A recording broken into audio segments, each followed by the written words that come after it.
നമസ്കാരം. ഇൻഫർമേഷൻ മീഡിയയുടെ പുതിയൊരു വീഡിയോസിലേക്ക് എല്ലാ കൂട്ടുകാർക്കും ഒരിക്കൽ കൂടി സ്വാഗതം. ഇപ്പോൾ അപേക്ഷിച്ച് കഴിഞ്ഞാൽ 60 വയസ്സാകുന്ന സമയത്ത് മാസം 3000 രൂപ കേന്ദ്ര സർക്കാരിൽ നിന്നും പെൻഷൻ ലഭിക്കുന്ന ഒരു പദ്ധതിയെക്കുറിച്ചാണ് നോക്കാൻ പോകുന്നത്. ആധാർ കാർഡും അതുപോലെ തന്നെ പെൻഷൻ ലഭിക്കാൻ ഒരു ബാങ്ക് അക്കൗണ്ട് നമ്പർ മാത്രം മതി. ഓൺലൈനായിട്ടാണ് അപേക്ഷ സമർപ്പിക്കേണ്ടത്. അപേക്ഷ സമർപ്പിച്ച് കഴിഞ്ഞാൽ അതിൻ്റെ അവസാനം 60 വയസ്സാകുന്ന സമയത്ത് നമുക്ക് മാസം 3000 രൂപ പെൻഷൻ ലഭിക്കുന്ന ഒരു പദ്ധതിയാണ്. അതിന് നോക്കുന്നതിന് മുമ്പായി ഇൻഫർമേഷൻ മീഡിയയുടെ വീഡിയോസ് നിങ്ങൾ ആദ്യമായിട്ടാണ് കാണുന്നതെങ്കിൽ ചാനൽ സബ്സ്ക്രൈബ് ചെയ്യുക. ഒരു തരത്തിലുള്ള മത രാഷ്ട്രീയ കാര്യങ്ങൾ നമ്മുടെ ചാനൽ വരുന്നതല്ല.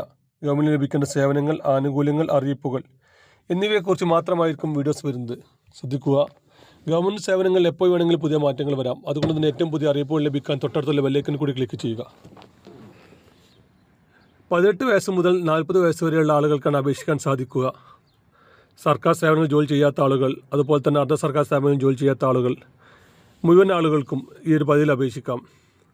വരുമാന മാർഗ സർട്ടിഫിക്കറ്റുകളോ അല്ലെങ്കിൽ റേഷൻ കാർഡിൻ്റെ കളർ വ്യത്യാസങ്ങളോ ഒന്നും ഈ പദ്ധതിയിൽ നോക്കുന്നില്ല.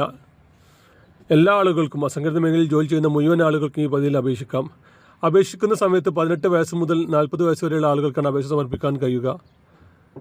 ഓരോ മാസവും നമ്മൾ ചെറിയ സംഖ്യ 100 മുതൽ 200 രൂപ വരെയുള്ള ചെറിയ സംഖ്യ നമ്മൾ അടയ്ക്കേണ്ടി വരും.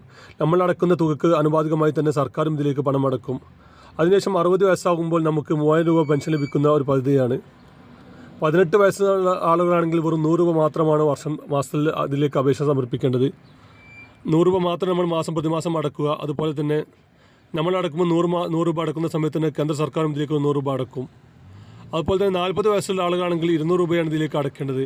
നമ്മൾ അടക്കുന്ന സമയത്ത് തന്നെ കേന്ദ്ര സർക്കാരും ഇതിലേക്ക് 200 രൂപ അടക്കും. അങ്ങനെയാണ് ഇതിനെക്കുറിച്ച് നോക്കുന്നത്. PMSYM എന്നാണ് ഈ പദ്ധതിയുടെ പേര്. ഓൺലൈൻ വഴിയാണ് അപേക്ഷ സമർപ്പിക്കേണ്ടത്. സ്വന്തമായി ചെയ്യാൻ സാധിക്കാത്ത ആളുകൾ അക്ഷയ കേന്ദ്രങ്ങൾ വഴിയോ അല്ലെങ്കിൽ തൊട്ടടുത്തുള്ള CSI കേന്ദ്രങ്ങൾ വഴിയോ ഇതിന് അപേക്ഷ സമർപ്പിക്കാൻ കഴിയും.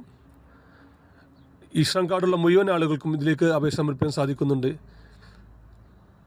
അസംഘടിത മേഖലയിൽ ജോലി ചെയ്യുന്ന ആളുകൾക്ക് പെൻഷനോ മറ്റ് ആനുകൂല്യങ്ങളോ സർക്കാരിന് ലഭിക്കാറില്ല. 60 വയസ്സ് കഴിഞ്ഞാൽ വാർദ്ധക്യ പെൻഷൻ മാത്രമാണ് അവർക്കുള്ള ഒരു ഏക ആശ്രയം. അത് തന്നെ പല സമയങ്ങളിൽ ലഭിക്കാതിരിക്കുന്നുമുണ്ട്. അങ്ങനെയുള്ള ആളുകൾക്ക് മാസം 3000 രൂപ ലഭിക്കുക എന്നുള്ളത് വളരെ നല്ല കാര്യമായിട്ട് തന്നെയാണ് ഇപ്പോൾ മനസ്സിലാക്കുന്നത്. ഏതായാലും കൂടുതൽ വിവരങ്ങൾ അറിയാൻ തൊട്ടടുത്തുള്ള ഓൺലൈൻ സെൻറ്ററുകൾ വഴിയോ അല്ലെങ്കിൽ അക്ഷയ കേന്ദ്രങ്ങൾ വഴിയോ ചെന്ന് കഴിഞ്ഞാൽ അതിനെ കൂടുതൽ വിവരങ്ങൾ അറിയാൻ സാധിക്കും. വീഡിയോ ഇഷ്ടപ്പെട്ടെന്ന് കരുതുന്നു. ഇതുപോലത്തെ ഇൻഫോർമേറ്റീവ് വീഡിയോ ലഭിക്കാൻ ചാനൽ സബ്സ്ക്രൈബ് ചെയ്യുക. ഒരു തരത്തിലുള്ള മത രാഷ്ട്രീയ കാര്യങ്ങൾ നമ്മുടെ ചാനൽ വരുന്നതല്ല. ഗവൺമെൻറ് ലഭിക്കുന്ന സേവനങ്ങൾ, ആനുകൂല്യങ്ങൾ, അറിയിപ്പുകൾ എന്നിവയെക്കുറിച്ച് മാത്രമാണ് വീഡിയോസ് വരുന്നത്. ശ്രദ്ധിക്കുക, ഗവൺമെൻറ് സേവനങ്ങൾ എപ്പോൾ വേണമെങ്കിലും പുതിയ മാറ്റങ്ങൾ വരാം. അതുകൊണ്ട് തന്നെ ഏറ്റവും പുതിയ അറിയിപ്പുകൾ ലഭിക്കാൻ തൊട്ടടുത്തുള്ള ബെല്ലൈക്കൻ കൂടി ക്ലിക്ക് ചെയ്യുക. നമുക്കൊരു പുതിയ വീഡിയോസുമായി കാണാം. അതുവരെയും എല്ലാ കൂട്ടുകാർക്കും നന്ദി, നമസ്കാരം.